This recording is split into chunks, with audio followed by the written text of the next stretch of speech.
Nashledanou krokodýla, až pořej karmán. Nashledanou krokodýla, až pořej karmán. Nevidí, že přikážeš, že mi dáš rozletou.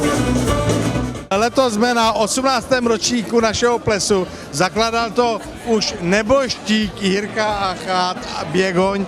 A moc mu za to posílám srdíčka do nebe, protože vidíte sami, jak ta akce se opravdu rozjela za ty léta. Je to samozřejmě tradice, motorkářské chaptery nás již dneska vyhledávají. Dneska je tady 15 chapterů, já nevím, 500-600 lidí a tímhletím začíná sezóna, tím, že je vlastně už únor a vždycky to děláme kolem Valentína, takže to má i takový hezký podkres, tak se tady chystají akce už na další rok. Zrovna na tomhleto ročníku máme 15 chapterů z celého širokého okolí. Česko, Slovensko je, už bych řekl, naprosto standardní, ale máme tady kamarády z Vídně, z Německa, z Maďarska a hlavně z Polska. My tady máme 6 chapterů z Polska. Abyste tušili, v Polsku je třeba 9 chapterů a z toho 6 přijede z toho 40 milionového polského trhu tady do Ostravy kalit, protože to vnímají jako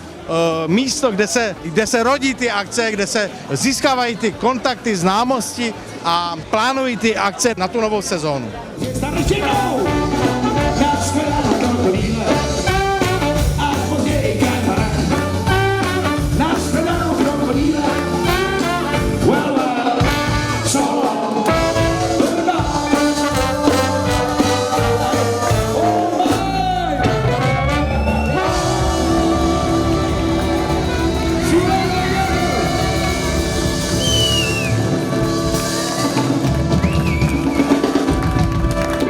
Witam Państwa, skąd jesteście? Z Polski. A i skąd z Polski? Z Warszawy. Z Warszawy. Warsaw Chapter. Jesteście po pierwszej? Jesteśmy tutaj pierwszy raz. Pierwszy raz jesteśmy. Pierwszy raz jest super. Bardzo polecamy. W następnym roku zaprosimy więcej ludzi z Warsaw Chapter i teraz jesteśmy 6 osób. Będzie nas około 10 minimum albo 20. I jak się Państwu podoba tutaj? Super, muzyka super, jest zajebiście. Jest bardzo fajnie, bardzo się dobrze bawimy, zajebiste zespoły. Kochamy Was, kochamy Czechy, kochamy Ostrawę i będziemy tu częściej.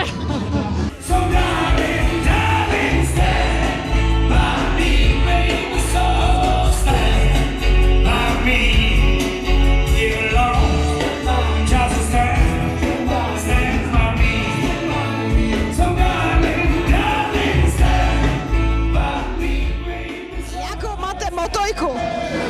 To já nemůžu to říct, oni by mě zbyli. No já mám konkurenční.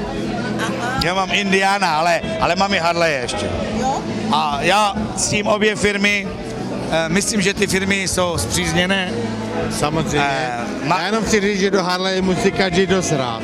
Takže já dávám celový rok, 2 No, a to k tomu dojde. mohlo by to být delší téma, ale to by ten rozhovor byl dlouhý.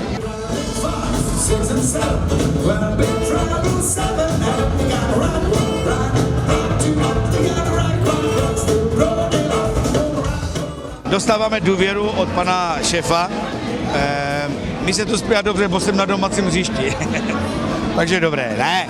No, publikum je výborné a bavili se, to je důležité. Jsem spokojen, nová deska je hotová, vyjde 9. března a myslím, že to bude zase takové fajné. Jmenuje se ta deska Nebuď nasranej, to patří do této doby, myslím, velice trefně.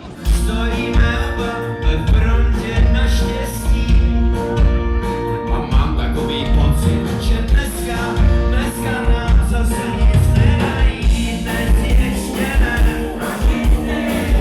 dnes ještě ne, dnes ještě ne, tak kdy a nastatýho. Hele, to je taková partia, která je nezávislá, která dělá radost člověku a člověk konečně v té Evropě, která je taková divná, má pocit svobody. A to je ten princip, na čem ty harlejáci jsou tady postaveni. Radost, svoboda, užít si trochu života. Jsme tady poprvé, je to tady skvělý, prostředí perfektní, lidi skvělí, kapela nádherná, pivo perfektní, není co dodat, jako, příště znova. Przyjechałem z Polski, mieszkam w Pruszkowie, jestem z Soul Charter Poland. Jestem tu drugi raz. Byłem tu rok temu i stwierdziłem, że muszę to być co roku. Jedna z lepszych imprez, jeżeli chodzi o cały rok motocyklowy. No už po několikáté, každým rokem chodíme. Je to tady skvělé. Já teda po druhé. On je z Opavy, já jsem ze Šumperka, my tady máme vlastně nově založenou divizi Šumperk, proto zdravím tady všechny Šumperáky, pičo, čau, vole. Super akce a máme to tady rádi, protože je spoustu kamarádů a co víc říct. Harley a GA! Přijeli jsme pozvání od našeho partnera Harley Ostrava, Martina Stopy. Dneska plný dům tady, fakt super atmosféra, byli jsme tady loni s klukama, líbí se nám to tady. Dobře, Dakar. Mohl byste nám k němu něco říct, jak jste to prožíval? První Dakar, hodně náročný. Připravovali jsme se na to celou sezonu, letos jeli jsme, nebo spíš loni, jeli jsme český mistrák, do toho nějaké slovenské závody, takže toho bylo hodně a jeli jsme tam s tím, že to dojedeme letos, co se stalo, dojeli jsme na nějakém 43. místě, celkově startovalo motorek asi 135, dojelo nějakých 100, takže konkurence byla obrovská a myslím si, že na první Dakar super. Tlusté koberce plné prachu, poprvé zvolnou, trochu strachu a strádám vedle za zbývání. Zbyde tu poní z vadlek a praní a pár rázných flašek, veterán z legí, nadává na refl, vzpomíná na Emu, jak byla nádherná, všichni vytráče už doby stortu znají, ale znova listy nakloní a poslouchají vzdovolní koutem a svět je jenom hodinový hotel a můj pokoj je studený a krásný svět. Svět je jenom hodinový hotel a můj pokoj je studený a krásný svět. Máte Harley Davidson?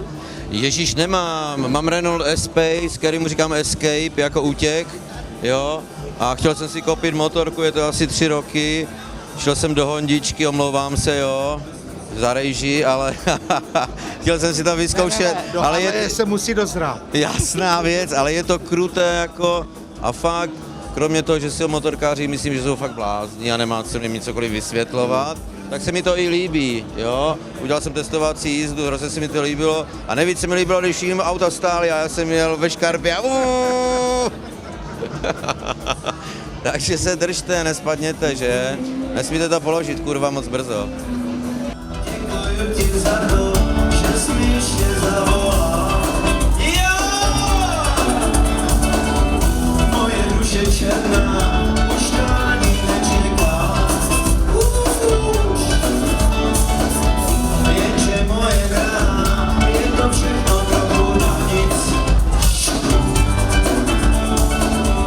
Já už jsem se